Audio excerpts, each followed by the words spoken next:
ବନ୍ଧୁମାନଙ୍କ ସହିତ ଯାତ୍ରାର ମଜା ହିଁ କିଛି ଅଲଗା। କେବେ ରାସ୍ତାର ମଜା, କେବେ ପ୍ରକୃତିର ସୌନ୍ଦର୍ଯ୍ୟ, ଆଉ କେବେ ବନ୍ଧୁମାନଙ୍କ ସହିତ ଅସରନ୍ତି ହସ ମଜା। ଆଜିର ଆମର ଏହି ଛୋଟିଆ ଯାତ୍ରା ଥିଲା ଦାରିଙ୍ଗବାଡ଼ି ଘାଟିର ସୁନ୍ଦର ପାହାଡ଼ିଆ ରାସ୍ତା ଦେଇ ମୋହନଗିରି ଶିବ ମନ୍ଦିର ପର୍ଯ୍ୟନ୍ତ।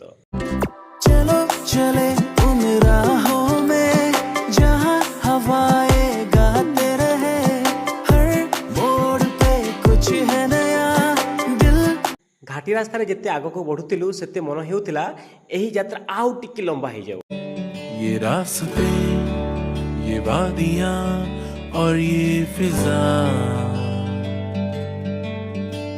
न जाने ये हमको ले चले कहाँ,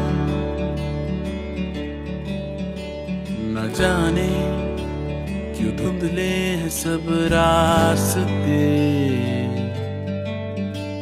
ସତରେ ସହରର ବ୍ୟସ୍ତ ଜୀବନରୁ ଦୂରେ ଏମିତି କିଛି ସମୟ ବନ୍ଧୁମାନଙ୍କ ସହିତ କାଟିବାର ମଜା ହିଁ କିଛି ଅଲଗା। ଏମିତି ଯାତ୍ରା କରି ଆସି ଆମେ ପହଞ୍ଚିଲୁ ମୋହନଗିରି ଶିବ ମନ୍ଦିରରେ। କଳାହାଣ୍ଡିର ମୋହନଗିରିରେ ଲୁଚି ରହିଛି ଓଡ଼ିଶାର ଏକ ପ୍ରାଚୀନ ଶିବ ମନ୍ଦିର, ଶ୍ରୀ ଧବଳେଶ୍ୱର ମନ୍ଦିର। କାଳିଗଙ୍ଗା ଝରଣା କୂଳରେ ଥିବା ଏହି ମନ୍ଦିରଟି ଷଷ୍ଠ ଶତାବ୍ଦୀର ବୋଲି ଐତିହାସିକ ସ୍ରୋତରେ ଉଲ୍ଲେଖ ରହିଛି।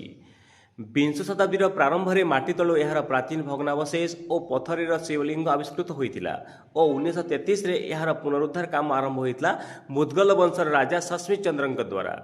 ଆଜି ମଧ୍ୟ ଏହି ମନ୍ଦିର କଳାହାଣ୍ଡିର ପ୍ରାଚୀନ ଇତିହାସର ଏକ ନୀରବ ସାକ୍ଷୀ।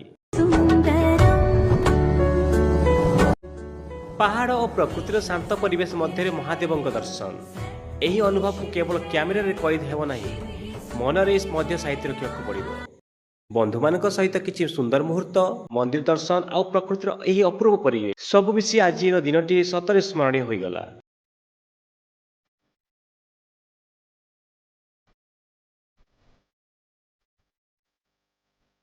ଦର୍ଶନ ସରିବା ପରେ ଆରମ୍ଭ ହେଲା ଆମର ଫେରିବା ଯାତ୍ରା। କିନ୍ତୁ ଫେରିବା ବାଟରେ ଆମର ଏକ ଛୋଟିଆ ପ୍ଲାନ୍ ଥିଲା। ଯିବାର ଥିଲା ଖମନଖୋଲ ହାଇସ୍କୁଲକୁ, କାରଣ ଆମର ବନ୍ଧୁ ଅନନ୍ତ ଜଣେ LTR ଶିକ୍ଷକ ରବିବାର ଦିନ ମଧ୍ୟ ନିଜ କର୍ତ୍ତବ୍ୟରେ ବ୍ୟସ୍ତ ଥିଲେ।